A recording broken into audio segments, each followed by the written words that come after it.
नहीं, निशांत और नीतीश एक ही शब्द में लिख दिया उन्होंने बड़ा होशियारी से, तो उसके भी मतलब कुछ है। तो हो सकता है ये सीनियर प्रमोशन का उपाय हो और उधर से लौटे तो प्रधानमंत्री बन के लौटे, ये भी तो संभावना है। और बोलते हैं कि कागज लाई, एक पेज लाया जाता है और वो रिजिग्नेशन का टाइप होता है और वो राज्यपाल के यहाँ जाते हैं, फिर लालू जी के यहाँ चले जाते हैं सुबह। तो माननीय मुख्यमंत्री जी नीतीश कुमार जी को खुद नहीं पता कि कल क्या कर देंगे, और सब उनको जो बोलता है ना कि वो उनके बहुत सारे नामों से उन्हें बुलाया जाता है आजकल, उनके हालात को, दिमागी हालात को लोग बयां करते हैं। लेकिन जब हम बैठते थे विधानसभा में तो बिल्कुल शांत सौम्य, वो जब बोलने उठते थे तो एकदम सारी बातें अच्छी। समृद्धि यात्रा में जा रहे हैं, कोई गलत बात नहीं। नमस्कार, आप देख रहे हैं 4 PM और मैं हूं अभिषेक मिश्रा। देखिए, इस वक्त हमारे साथ इंडिया गठबंधन के फायर ब्रांड नेता और सहरसा के विधायक IP गुप्ता साहब मौजूद हैं। बड़ी तैयारी है, पटना में बापू सभागार में एक बड़े कार्यक्रम की तैयारी कर रहे हैं, उस पर भी बातचीत होगी। शक्ति प्रदर्शन की तैयारी है, कुल मिलाकर हम अपनी डिक्शनरी से जो शब्द निकाल कर लाए हैं वो यही है। लेकिन एक बड़ा घटनाक्रम चल रहा है बिहार में, उस पर सबसे पहले बात होगी। नीतीश कुमार ने राज्यसभा के सदस्य के तौर पर शपथ ले ली, लेकिन उनके शपथ ग्रहण से पहले एक बड़ा दिलचस्प बयान आया उनके करीबी मंत्री विजय चौधरी का। उनसे पूछा गया कि मुख्यमंत्री कौन बनेगा, तो उन्होंने कहा कि सत्ता की हिस्सेदारी बीजेपी और जेडीयू के बीच क्या होगी, ये फार्मूला बहुत पहले से तय है, खेला अभी बाकी है क्या? देखिए, विजय चौधरी जी, ललन सिंह जी या उनके जो इर्द गिर्द हैं भुंजा पार्टी वाले लोग, उनमें से एक एक मोहरा को नीतीश कुमार जी चुनते हैं और कहते हैं आपको ये बोलना है, आपको वो बोलना है, आपको ये बोलना है।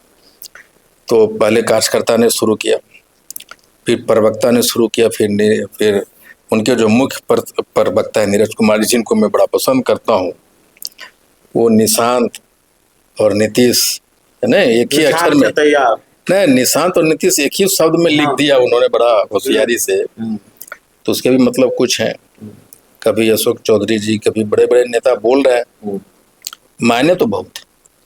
और दूसरा है कि जब ये गए हैं ना राज्यसभा सांसद के रूप में, देश में पहला इंसान होंगे जो राज्यसभा सांसद के शपथ ले रहे हों और मुख्यमंत्री हो किसी स्टेट का, नहीं जी। तो लोग कहता है कि डिमोशन हो गया मुख्यमंत्री साहब। मैं कहता हूँ कि भैया हो सकता है ये सीनियर प्रमोशन का उपाय हो और उधर से लौटे तो प्रधानमंत्री बन के लौटे, ये भी तो संभावना है। वहाँ जब ये जाके बैठेंगे तो वहाँ नायडू जी हैं, वहाँ राहुल जी हैं, वहाँ और MPs हैं, नहीं दूसरी खिचड़ी पका लेंगे, आप कह रहे हैं? नहीं, वो आदमी है वैसा है कि कखने क्या सोच लेंगे, कोई जानता है उनको। हाँ, हमको तो लगता है कि भाई उनके रिसर्च होना चाहिए, उनके ब्रेन पे वो रिसर्च होने की आवश्यकता है कि कल क्या करेंगे। हमको याद है एक ब्यूरोक्रेट्स हमारे दोस्त हैं, तो वो कह रहे थे कि भाई इनको समझना बहुत मुश्किल, लेकिन साहब को, लेकिन शाम को कैबिनेट की मीटिंग होती है, मंगलवार को सारे एजेंडा तय होता है कि ये करना है वो करना है, भाजपा के साथ मिलके बड़े बड़े बयान होते हैं और सुबह में ऑफिस आते हैं और बोलते हैं कि कागज लाई, एक पेज लाया जाता है और वो रिजिग्नेशन का टाइप होता है और वो राज्यपाल के यहाँ जाते हैं, फिर लालू जी के यहाँ चले जाते हैं सुबह। तो माननीय मुख्यमंत्री जी नीतीश कुमार जी को खुद नहीं पता कि कल क्या कर देंगे, और सब उनको जो बोलता है ना कि वो उनके बहुत सारे नामों से उन्हें बुलाया जाता है आजकल, उनके हालात को, दिमागी हालात को लोग बयां करते हैं। लेकिन जब हम बैठते थे विधानसभा में तो बिल्कुल शांत सौम्य, वो जब बोलने उठते थे तो एकदम सारी बातें अच्छी। समृद्धि यात्रा में जा रहे हैं, कोई गलत बात नहीं। दिल्ली में पहली बार बयान अच्छा दिए जी, बोलने लगे तो सामने वाले को लगा अरे यार ये तो अच्छा बोल रहे, तो जो हम लोग परसेप्शन फैलाए हैं वो गलत न हो जाए, तो मैं कभी हटवा दिया। नहीं, तो ये मत भ्रम मत पालिए। अब नीतीश कुमार को दिल्ली से पटना आना है।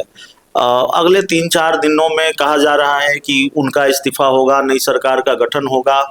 आपको लगता है कि अगले 3-4 दिन बहुत महत्वपूर्ण हैं और भारतीय जनता पार्टी की स्क्रिप्ट ही अमल में लाई जाएगी, या फिर नीतीश कुमार या जेडीयू उस स्क्रिप्ट के साथ कोई छेड़छाड़ करेगी? मामला कहीं कोई फंसा हुआ दिखता है विजय चौधरी के बयान के बाद? देखिए, अगर भाजपा की स्क्रिप्ट पे नीतीश कुमार जी अमल कर रहे होते तो ये जो चिट्ठी अनटाइमली निकला ना गृह विभाग का, वो नहीं होता जी। इस बात को मानिए।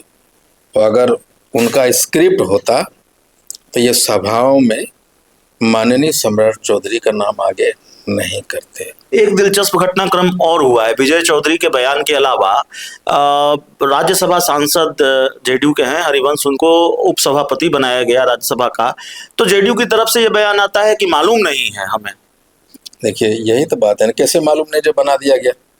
किसने बनाया? जदयू ने बनाया कि भाजपा ने बनाया? जदयू के नेता है ना, बनाया किसने? नीतीश मत। ये जो बना दिया ना जो घटना, पहले उनको राज्यसभा भेजना नहीं, फिर बना देना। अब समझ रहे हैं इसका मतलब क्या है? तो ये नीतीश कुमार जी के अलावा कोई दूसरा आदमी जानता था क्या?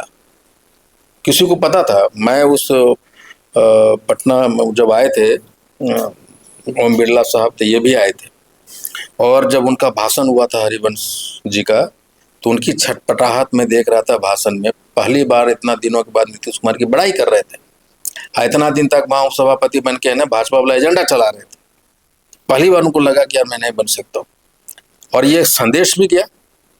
लेकिन यहाँ से किसी भी भाजपा, ये सच है कि जदयू नेता को इल्म भी नहीं होगा कि वहाँ जाके नीतीश कुमार जी उनको बना देंगे। एक बड़ा काम राज्यसभा चुनाव के बहाने आपने किया है, उस नंबर की व्यवस्था कर दी है जिसको दूसरे विकल्प के तौर पर देखा जा सकता है। बीएसपी और एआईएमआईएम, इन दो पार्टियों को आप इंडिया गठबंधन में लाने में कामयाब रहे हैं। इसका क्रेडिट भी आप ही को दिया जाता है। बहुत कोशिश की, और खासकर एआईएमआईएम को साथ लाने में।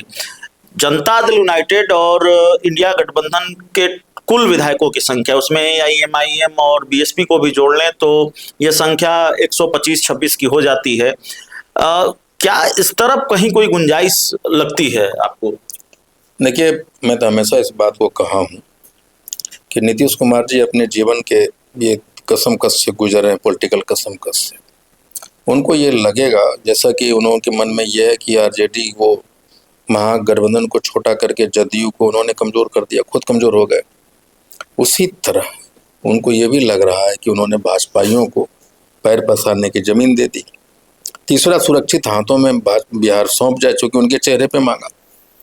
ये अगर सुरक्षित हाथों में उनको लगेगा कि नहीं सौंपा गया है, भाजपा के द्वारा ऐसा नहीं किया गया जो वो चाहते हैं, तो ये जो 26 का जो करामात है ना, वो निश्चित तौर पे होने वाला है। निश्चित तौर पर होने वाला है। अब आखिरी सवाल है, बिहार में तो कोई चुनाव है नहीं, चुनाव तो उत्तर प्रदेश में है, और उत्तर प्रदेश चुनाव की तैयारी में आप लगे हुए हैं। उत्तर प्रदेश में तमाम तरह के आपके कार्यक्रम हो रहे हैं, तो इसमें कोई हैरानी की बात है भी नहीं। लेकिन बिहार में एक बड़ी तैयारी कर रहे हैं, पार्टी के स्थापना दिवस समारोह के बहाने, पान समाज के सम्मान समारोह के बहाने बापू सभागार भरने की तैयारी आपने कर ली है। वो एक बड़ा बृहद कार्यक्रम है। वो शक्ति प्रदर्शन क्यों है? शक्ति प्रदर्शन किस लिए है? आरक्षण की मांग करते हम लोग गांधी मैदान पहुंच गए। भाजपा वाला ने कहा कि आरक्षण थी, इलेक्शन के बाद ना थी ततबा को आरक्षण हम देंगे। उन्होंने कहा था मैनिफेस्टो में, बयानों में। अब भाजपा के मुख्यमंत्री बने उससे पहले हम लोग खड़े हो गए। ताकत देख लीजिए, आज भी हम लोग वही हैं। तो बीजेपी का सीएम शपथ ले इससे पहले अपनी ताकत दिखा देना चाहते हैं। नए मुख्यमंत्री के स्वागत की ये नायाब तैयारी है। हाँ, यही है कि भाई बीजेपी वाले हम कहना चाहते हैं कि भैया आप मुख्यमंत्री बनाइए, मैं इधर तैयार हो गया हूँ। दोबारा आरक्षण दीजिए हमें, तो मांग है ना हमारी, वो तो जन्मांतर हो रहेगा आरक्षण, हमें हमारा आरक्षण वापस दो। तो चलिए, हमारे साथ आईपी गुप्ता साहब थे। इस पूरी रिपोर्ट में इतना ही। बहुत बहुत धन्यवाद।